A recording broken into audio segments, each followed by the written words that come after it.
Welcome to Focus Positives. Today I'm picking amaranth greens, a favorite vegetable from our garden, to cook with beef and noodles.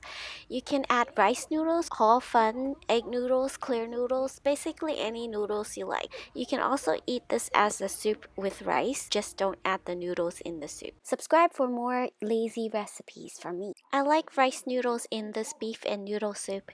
Soak the noodles in cold water so the noodles can cook quickly without getting gooey and starchy. Follow the package for serving size.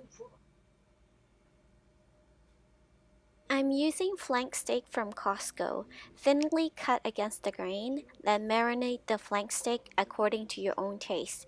We use less sodium to accommodate for health reasons. Depending on your serving size and taste, feel free to add more salt or soy sauce for more flavor. I'm cooking 2 servings. Adding a tiny bit more cornstarch and about half teaspoon of water to the mixture will make the beef more tender. Just don't add too much that you will create a gravy when you cook it.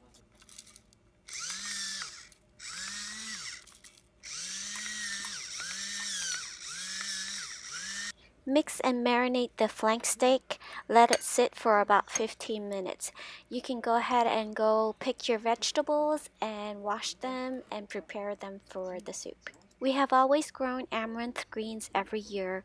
Amaranth greens are super healthy vegetables high in vitamin A, C, and K, and even have higher calcium content than spinach.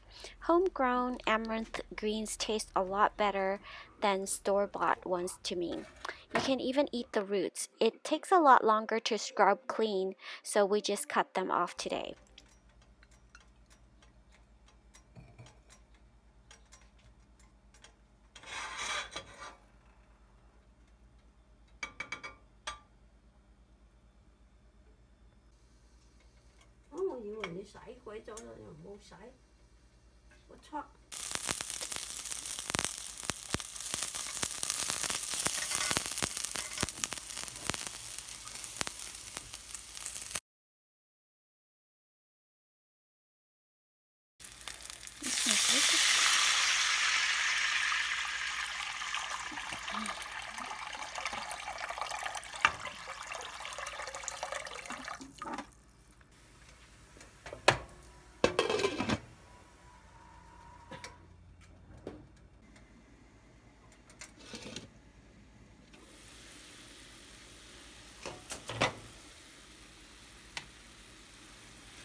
Let me know below in the comments if you like these type of videos, and thanks for watching. Bye.